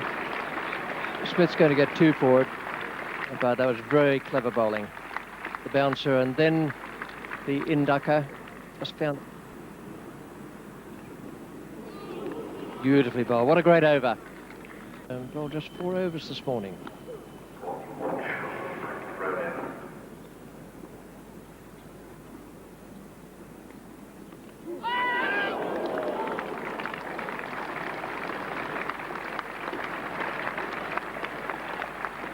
All the shouts there to no avail from the umpire's point of view because he gave leg byes. Yes, Courtney Walsh bowled such an excellent nip back ball. I think he thought that Mark Ramprakash nicked it, and it was a chance of a catch for Jeffrey Dujon, but not really. It just came off the pad.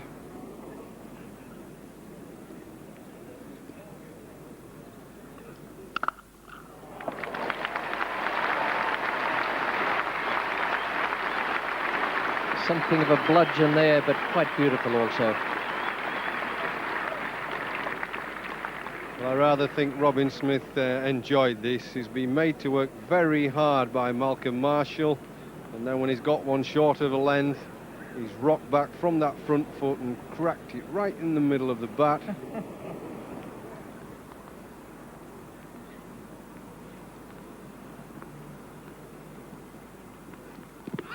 Beautifully bowled. He's playing a shot. They won't get that. It might well have hit the stumps, but he had the common sense to play a stroke.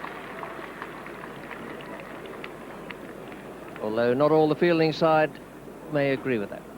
Well, this is another gorgeous swinging in-swinger, but look, I think he was lucky to get away with that, Mark Ramprakash. That ball's hit him before the bat's come down, but he did have the good sense, Mark Ramprakash, to carry on bringing the bat down. When the ball hit him on the pad, the bat was nowhere near coming down to play the ball. And I think he's very, very lucky to get away with this. Look where the bat is. Look where the bat is when it hits him, and then he keeps it coming down after it's hit the pad. A brave umpire to give that out. Here's Courtney Walsh. That's going to be fairly close.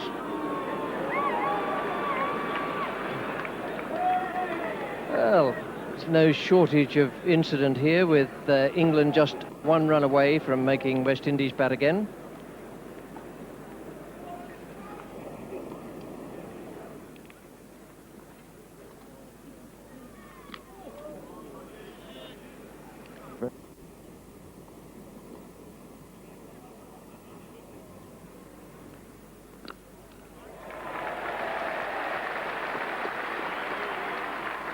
Well, the cheer goes up for that single because that brings England level now with West Indies, and we're officially at the stage when England are 0 for 4. Out, caught him, Richards caught it.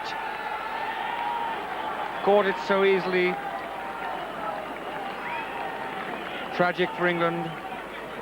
Robin Smith caught Richards, bowled Walsh for 15, And England now 5 wickets down for 100. That puts them 3 runs ahead with 5 men out.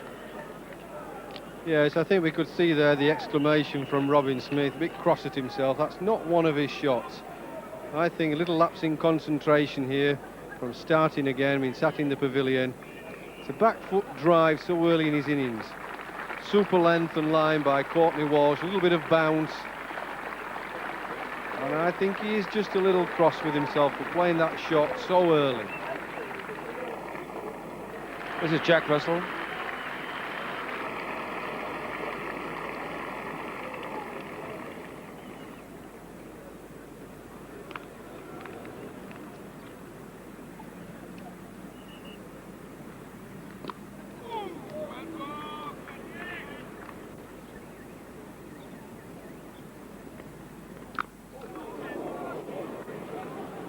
Nearly got away with that one, and then First ball from the pavilion end. Nearly Jack Russell's last.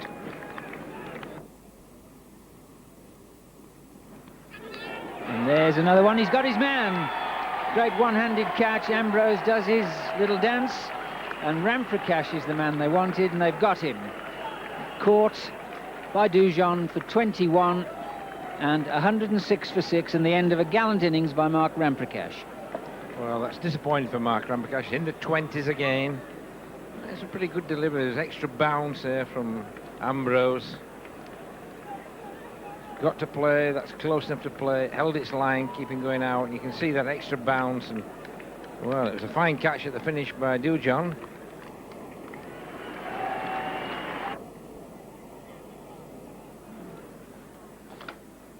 Oh, it's bowled him. Fatally back when he should have been forward. Probably off the pad or bat, or even both. And Courtney Walsh, he wins that battle of the Gloucesters. Russell bowled. And now England absolutely on the brink, 106 for 7. Now, Jack Russell getting a little bit square on when he played that. But I do think it probably kept a little bit low as well.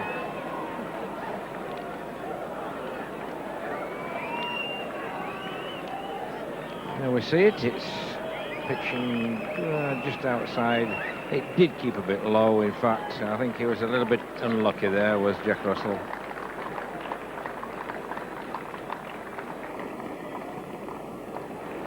Philip de Freitas.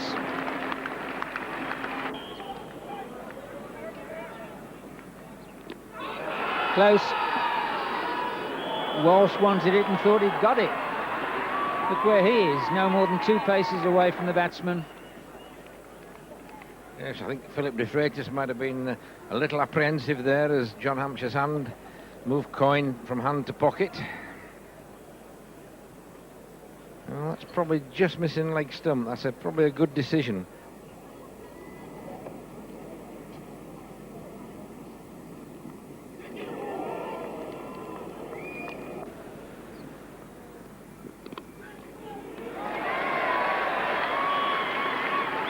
Well, Pringle played that as well as he could because there was lift, it took the shoulder of the bat, and he did well to keep it down. Gully there.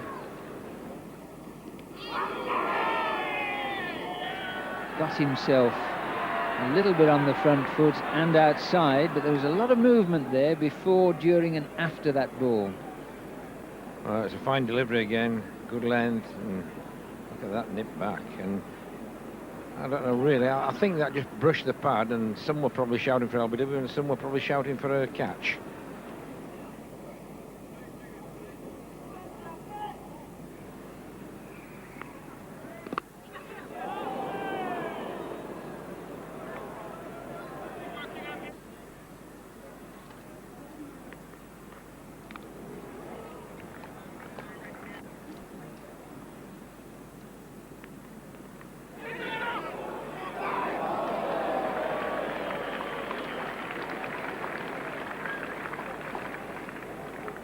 Sure if that was back of the bat or off the glove.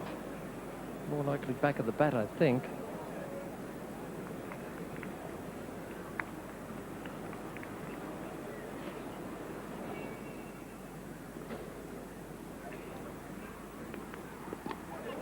That got it, slipped, lost it in the background. It went out of his hands once, and then he grabbed it in slightly desperate fashion the second time. Kringle is gone. 115 for 8. Kringle out for 3. Well, Phil Simmons at Gully seems to lose this, not quite pick it up. Nice ball from Courtney Walsh it lifts. He didn't quite pick it up at first, he slipped, and then with great relief he juggled it and caught it and safely clutched it. New batsman is Richard Illingworth, joining De Freitas.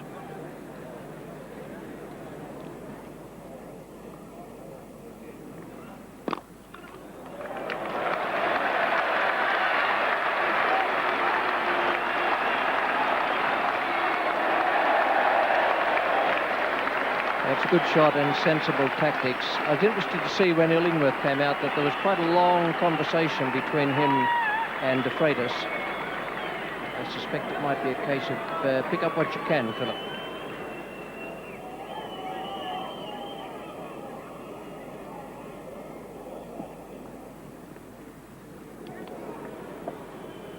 That.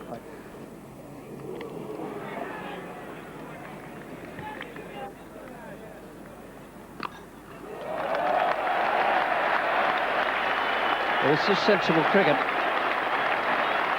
It would be gilding it a bit to say England have taken the initiative, but this is what they must try to do at this time of the innings. Yeah, super shot by Philip De Freitas, and it's noticeable how the crowd have really warmed to these tail enders, particularly Philip De Freitas.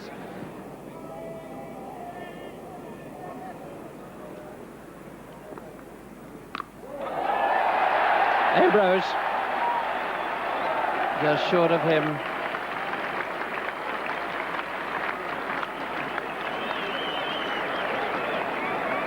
Didn't pick it up in the dark background. Well, this is a dangerous shot. It's up there a long time, but Curtly Ambrose down at fine leg just can't quite get round. Illingworth has struck. Field is crowding.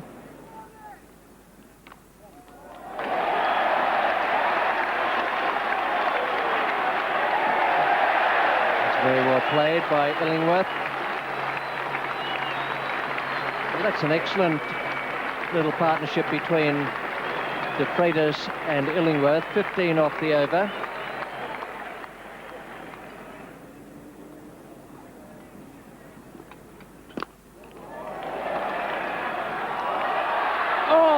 Terrific efforts. Richie Richardson seemed to pick it up late, looked to have missed it, and then all but clawed it back.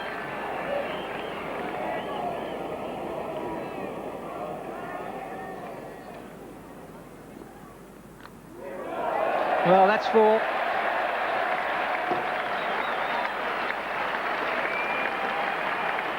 That brings up the 150.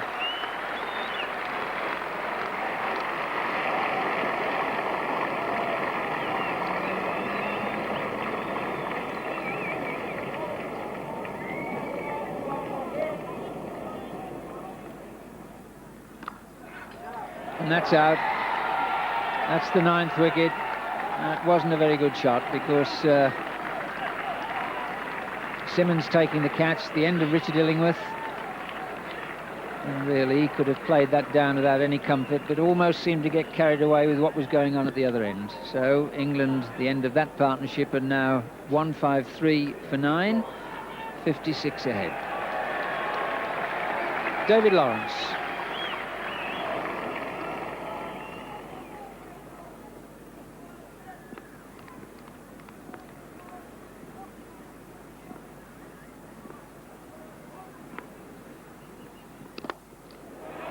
Oh, no problem. As good a shot as we've seen all day.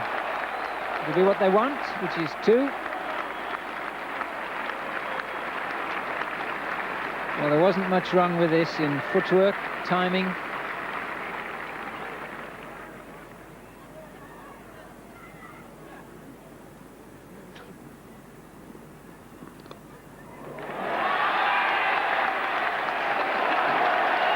Well, Philip de Freitas now is playing much more sensibly.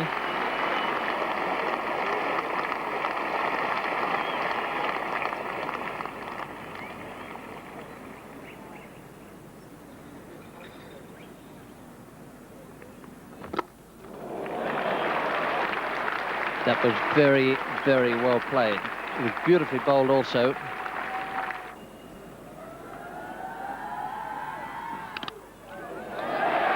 It's in the air, but it's safe. Courtney Walsh is the third man. They'll take 3.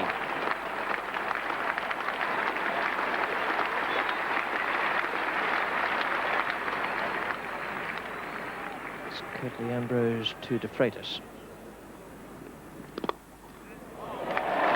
It's a lovely stroke by Philip de Freitas.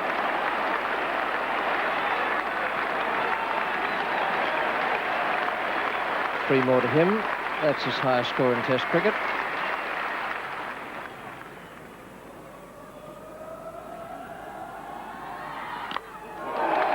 Lawrence has gone for the pull shot again. Got that one off the meat of the bat rather than up round about the splice. It was a good shot.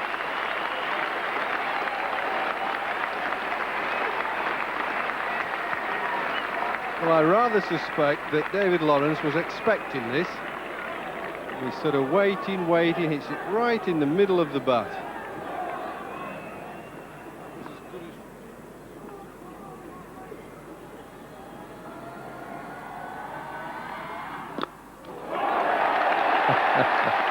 Oh, that's a super shot.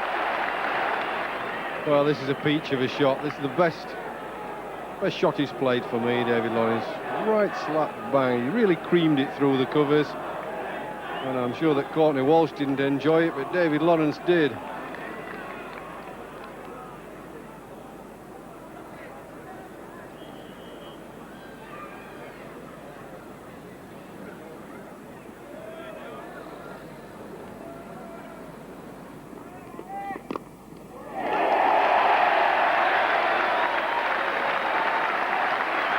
Pressure brought the fumble from the fielder, and Philip de Freitas has made his first Test match half-century.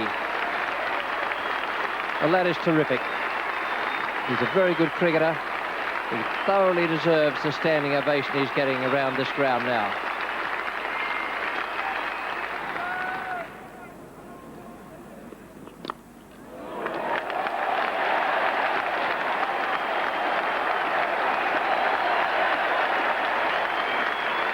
Well, not only is there excitement around the ground now, but there is sheer enjoyment of what's going on out there in the centre.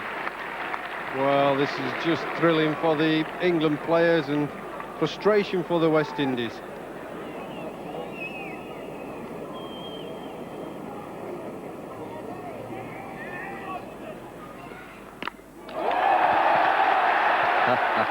Well, that was magnificent. The 200 comes up. The lead is now stretched to 104.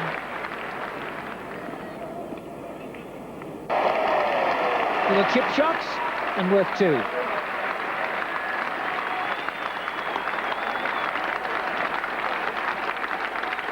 And that is the 50 partnership.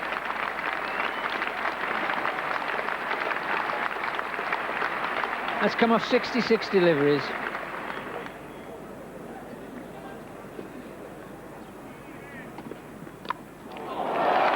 Really, there's no stopping him now. Only worth a single, but it was right out of the meat.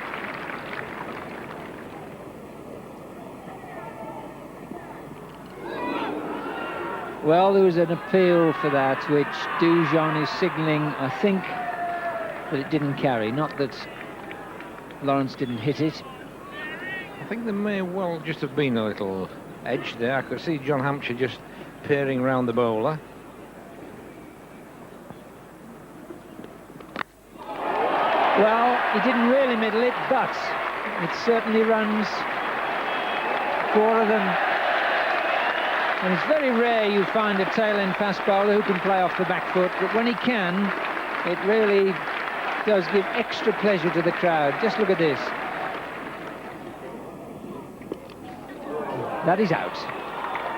Finally all over, caught by Hooper. Lawrence is the one to go. Caught for 34. De Freitas is left 55 not out. England 211, which leaves West Indies 115 to win. Oh, yes, some beautiful shots played. This was, again, just a little bit ambitious, a little bit on the up. It wasn't quite a half volley, and a good catch there by Hooper, but marvellous innings by both these two players.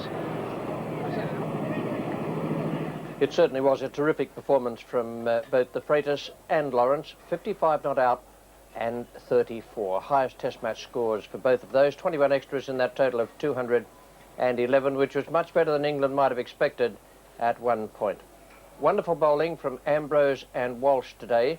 Ambrose 27 over 7 maidens, 3 for 61. Marshall 2 for 49, and Walsh 24 over 7 maidens and 4 for 64. It's just the way it looked when the England innings ended. England 300 and 211, and the West Indies 397, just about to bat again, and they need 115 runs to win. Now it's going to be De Freitas and Lawrence to open the bowling for England, and the main requirement is that they keep the ball up to the bat, make the West Indians play at it, and don't get too excited. Here's the first over. De Freitas is the bowler, and Phil Simmons is taking straight. Oh, dear me, that could have been a catch.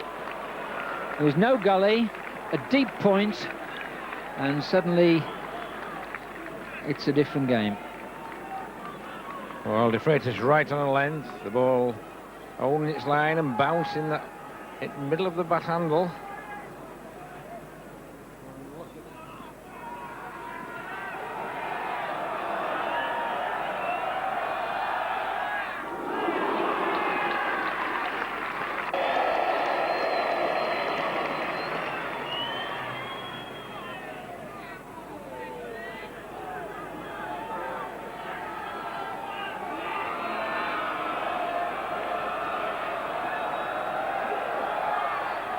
Oh, he's got him on the drive, and Simmons goes. Caught by Jack Russell, 1 for 1.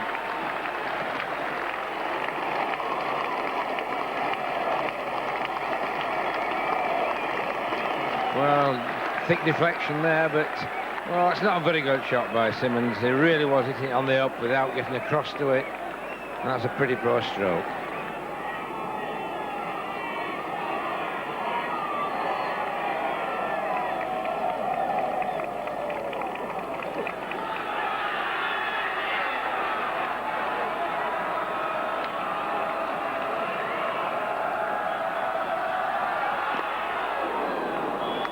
Well, there'll certainly be two. Richard Illingworth, the fielder.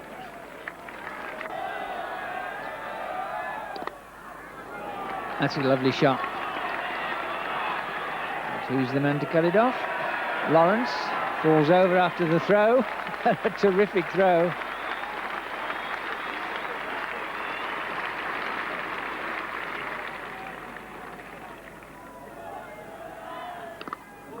Oh, well, that was a much too short.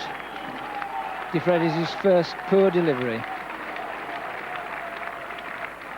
And this is the value of somebody like Desmond Haynes in a situation like this. There shouldn't be much pressure, but there is.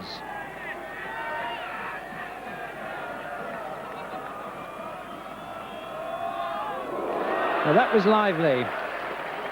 No ball called.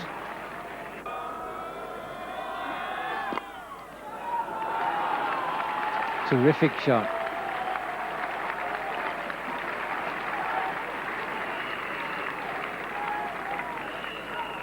Well, Richardson is a flamboyant player.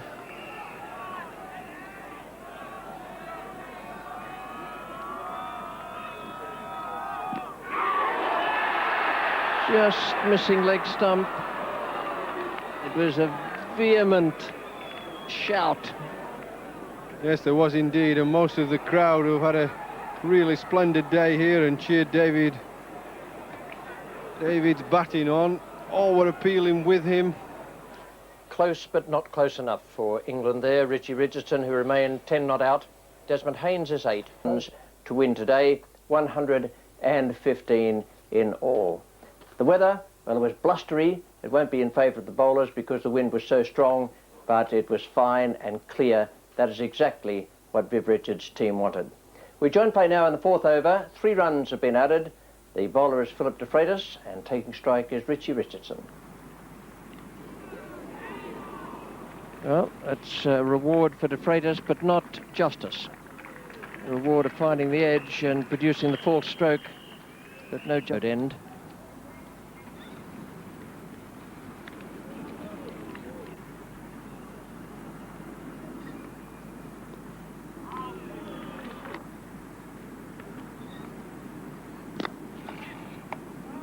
Got that away with a square drive.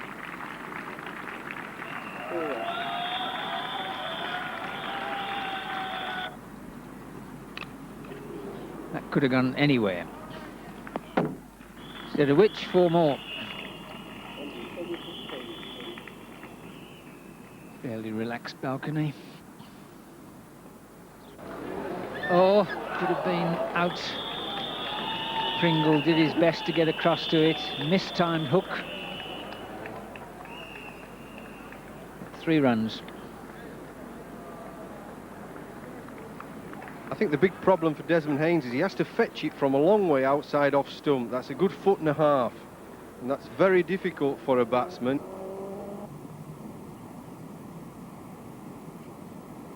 Derek Pringle.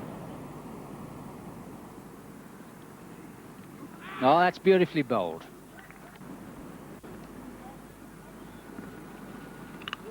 That's in the air, but it's safe. Flying over Gooch at 3rd slip for 4 runs. He was certainly giving it the full treatment, and any edge would have taken some catching.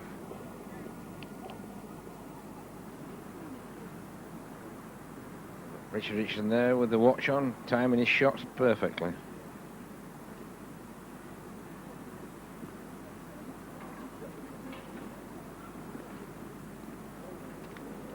Well, another fine shot, and that'll be his 2000.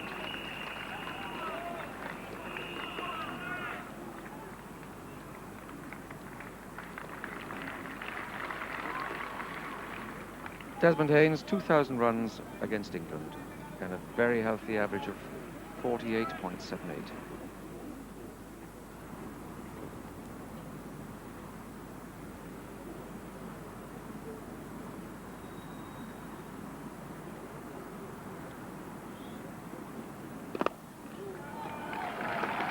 I don't think he's going to bother to run very hard for that, but he's just coming down the hill there and beats Richard Illingworth, Philip de Freitas. Lovely shot though by Desmond Haynes.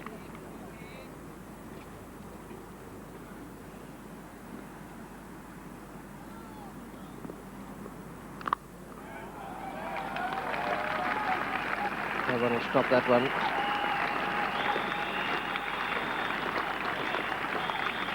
Fierce reply from Richardson to the short pitcher. Left arm spin.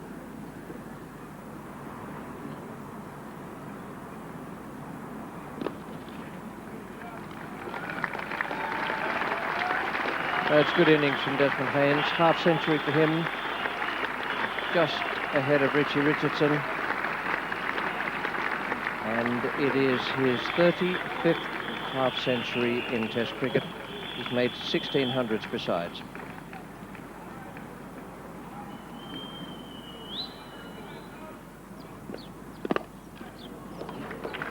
That's a nice straight drive from Desmond Haynes.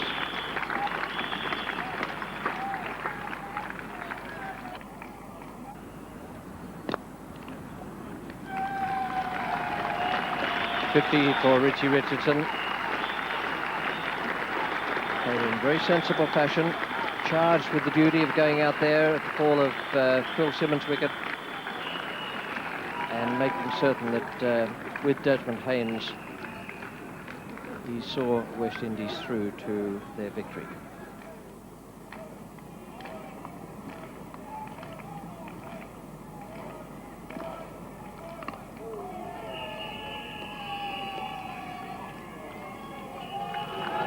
They'll take two there on the arm, and that is victory for the West Indies. An excellent performance. Vivian Richards has every reason to be highly delighted. It was a super performance. He asked a lot of his team. They needed to come back in this match. This was the one they had to win, and they did just that.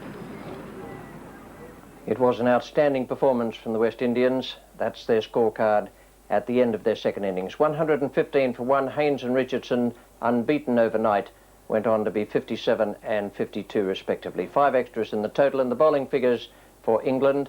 No joy for them other than for Lawrence, who bowled 12.2 overs, no maiden, and took 1 for 61. Was a bit expensive.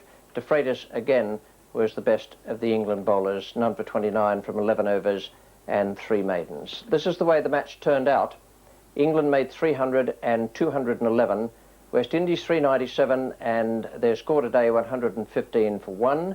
West Indies won by 9 wickets, and the series is now level at 1-all. Well, after the game was over, Vivian Richards received the winner's cheque for £7,700 from Mr. Bill Marshall, the senior manager of Cornhill, and Curtly Ambrose was named man of the match by David Lloyd, the former England opening batsman.